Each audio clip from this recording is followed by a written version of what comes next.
Student, তোমাদের সবাইকে Surajit Manna creations চ্যানেলের পক্ষ থেকে সুস্বাগতম। আমি তোমাদের জন্য এই ভিডিওটিতে তুলে ধরছি সেকেন্ড সাবমেটিভ ইভ্যালুয়েশন 2024-এর ক্লাস 6-এর ভূগোলের এক্সের প্রশ্নপত্রের সমাধান। তোমরা প্রশ্নপত্রটি পেয়ে যাবে রায় অ্যান্ড মার্টিনের প্রশ্নবিচিত্রার set number 5 Dhupguri high school HS. এই স্কুলের যে প্রশ্নপত্রের সেটটি রয়েছে সেই সেটের সম্পূর্ণ সমাধান এখান থেকে পাবে। তার আগে তোমাদের কাছে অনুরোধ, তোমরা ভিডিওটি না টেনে পুরোটা দেখো, আর যারা আমার চ্যানেলে নতুন তারা তাদের এই চ্যানেলটিকে সাবস্ক্রাইব করে এই চ্যানেলের পাশে থাকো। সঙ্গে ডান দিকে বেল আইকন অল অপশানে গিয়ে প্রেস করে পরবর্তী ভিডিও নোটিফিকেশন পাও। ভিডিওতে একটা লাইক দাও, কমেন্ট করো এবং ভিডিওটি শেয়ার করো। আলোচনা শুরু করছি। 1 দাগে সঠিক উত্তরটি নির্বাচন করে লেখো। 1.1 দাগে পৃথিবীতে প্রথম প্রাণের সৃষ্টি হয়েছিল জলে, বাতাসে, মাটির নিচে। সঠিক উত্তরটি হল অপশান এতে জলে।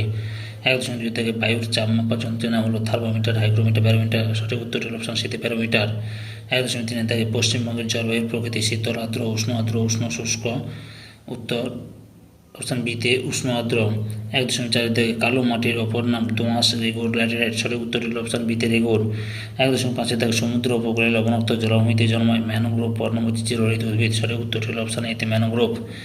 1.6 দাগে সাধারণত শীতকালে শীতল অঞ্চল থেকে যে পাখিরা উড়ে আসে তা হলো পরিযায়ী, ডোডো, শঙ্খ, চিল। সঠিক উত্তরটি হল অপশান এতে পরিযায়ী। 2 দাগে একটি বা দুটি বাক্যে উত্তর দাও। 2.1 দাগে আন্টার্কটিকা শব্দটি অর্থ কি? উত্তর উত্তরের বিপরীত। 2.2 দাগে হিমালয় পার্বত্য অঞ্চলে কী ধরনের উদ্ভিদ দেখা যায়? উত্তর সরলবর্গীয়। 2.3 দাগে গ্রীষ্মকালে কোন দিক থেকে মৌসুমী বায়ু প্রবাহিত হয়? উত্তর দক্ষিণ পশ্চিম দিক থেকে। 2.4 দাগে থর মরুভূমি কোথায় অবস্থিত? উত্তর ভারতের রাজস্থানে। 3 দাগে কম বেশি 10টি শব্দের মধ্যে উত্তর দা বিকল্প প্রশ্নগুলি লক্ষণীয়। 3.1 বায়ুর আর্দ্রতা বলতে কী বোঝায়? উত্তর নির্দিষ্ট উষ্ণতায় নির্দিষ্ট পরিমাণ বায়ুতে যে পরিমাণ জলীয়বাষ্প থাকে তাকে ওই বায়ুর আর্দ্রতা বলে। হাইগ্রোমিটার যন্ত্রের সাহায্যে বায়ুর আর্দ্রতা মাপা হয়। অথবা ঘনীভবন কাকে বলে? উত্তর জলীয়বাষ্পযুক্ত বাতাস হালকা বলে উপরে উঠে যায়। উপরের বায়ুর উষ্ণতা ও চাপ দুই কম থাকায় জলীয়বাষ্প শীতল হলে ছোটো ছোটো জলকণায় পরিণত হয়, একে ঘনীভবন বলে। 3.2 দাগে পলিমাটির দুটি বৈশিষ্ট্য লেখো। উত্তর পলিমাটি খুব উর্বর। 2 ভারতের নবীন পলিমাটি খাতার ও প্রাচীন পলিমাটি ভাঙার ন্যায় পরিচিত। অথবা মাটি সংরক্ষণের দুটি উপায় লেখো। উত্তর 1 নম্বরে নির্বিচারে গাছ কাটা বন্ধ করা, 2 নম্বরে বনভূমি সংরক্ষণ করা ও অনেক বেশি সংখ্যায় চারা গাছ লাগানো। 4 দাগে কম বেশি 50টি শব্দে উত্তর দা বিকল্প প্রশ্নগুলি লক্ষণীয়।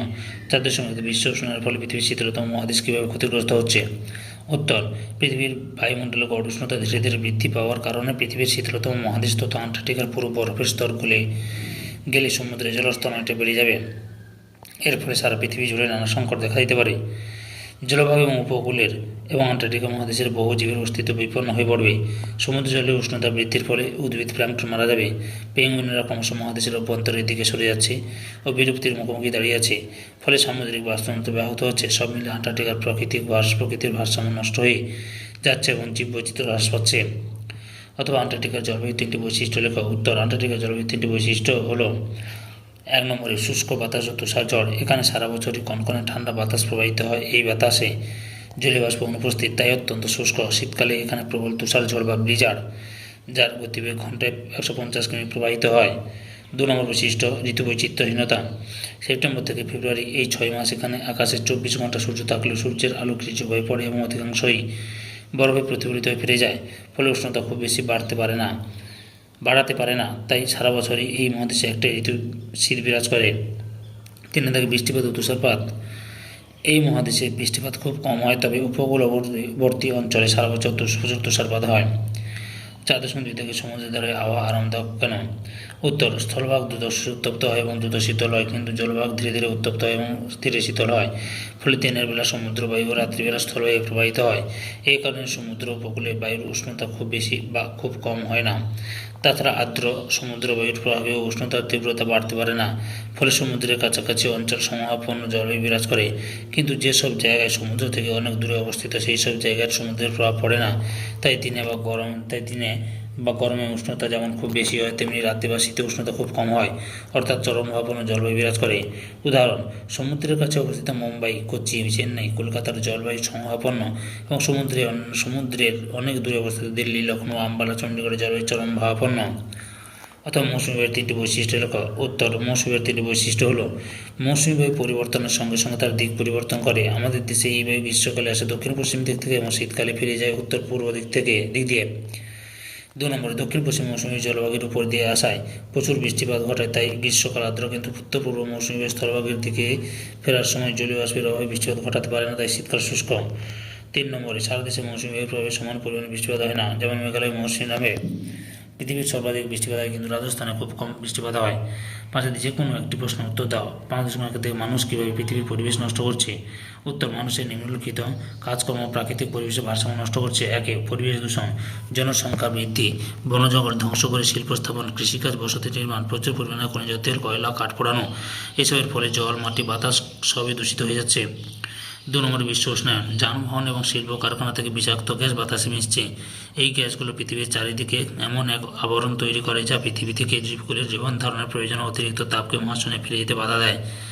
দিনের পর দিন এই তাপ পৃথিবীর উষ্ণতাকে বাড়িয়ে দিচ্ছে, একে বিশ্ব উষ্ণায়ন বলে। ফলে মেরু বরফ গলে গিয়ে সমুদ্রের জলতলের উচ্চতা বেড়ে চলেছে। বিশ্ব উষ্ণায়নের ফলে প্রবল বন্যা, তীব্র খরা, বিধ্বংসী ঝড়, মরুভূমির প্রসার, তাপপ্রবাহ, এমনকি শস্য হানি থেকে দুর্ভিক্ষ, মহামারী পর্যন্ত হতে পারে। 3 নম্বরে ওজোন স্তর ক্ষয়, ফ্রিজ, এসি, বেশ কিছু রাসায়নিক দ্রব্য থেকে ক্ষতিকর গ্যাস বায়ুমণ্ডলের ওজোন স্তরে পৌঁছে আমাদের এই রক্ষা কবচকে নষ্ট করে দিচ্ছে। 4 নম্বরে জীববৈচিত্র্য ধ্বংস, ধীরে ধীরে জলবায়ু এমনভাবে পাল্টে যাচ্ছে যে বহু উদ্ভিদ এবং প্রাণী প্রজাতি একেবারে বিলুপ্ত হয়ে যাচ্ছে। প্রকৃতির এই অবক্ষয় আটকাতে এখনই কোনো কার্যকরী ব্যবস্থা না নিলে শেষ পর্যন্ত মানুষের উপরে চরম সংকট নেমে আসবে। 5.2 প্রশ্ন, জলচক্রের একটি চিহ্নিত চিত্র এঁকে প্রক্রিয়াটি ব্যাখ্যা করো। উত্তর, জল কখনো মেঘ, কখনো বৃষ্টি, আবার কখনো কঠিন বরফ, তুষার রূপে আকাশ আর পৃথিবীর মধ্যে ক্রমাগত আবর্তিত হয়ে চলেছে। জলের এই চক্রাকার আবর্তন হল জলচক্র। সূর্যের তাপে নদ নদী, জলাশয়, সমুদ্র থেকে জল বাষ্প হয়ে বাতাসে মেশে। জলীয়বাষ্প বাতাসে থেকে হালকা জলীয়বাষ্পযুক্ত বাতাস উপরের দিকে উঠে যায়। উপরে ঠান্ডা বায়ুস্তরের সংস্পর্শে জলীয়বাষ্প ঠান্ডা হয়ে জলকণায় পরিণত হয় এবং ধূলিকণাকে আশ্রয় করে মেঘ হয়ে ভেসে বেড়ায়। অনেকগুলো জলকণা একসঙ্গে জুড়ে গিয়ে বড় জলকণায় পরিণত হয়। আরও উপরে উঠলে ওই জলকণা ঠান্ডার সংস্পর্শে বরফকণায় পরিণত হয়। বাতাসে থেকে ভারী বলে তা আর ভেসে বেড়াতে পারে না, বৃষ্টি বা তুষার রূপে পৃথিবীতে নেমে আসে। এই বৃষ্টির জল নদী বা সমুদ্রে ফিরে আসে। সূর্যের তাপে আবার তা বাষ্প হয়ে বাতাসে মেশে। জলের এই 3 অবস্থার পরিবর্তনের মাধ্যমে পৃথিবীতে জলের ভারসাম্য বজায় থাকে, তাকে জলচক্র বলে। এই ছবিটা আঁকবে তোমরা।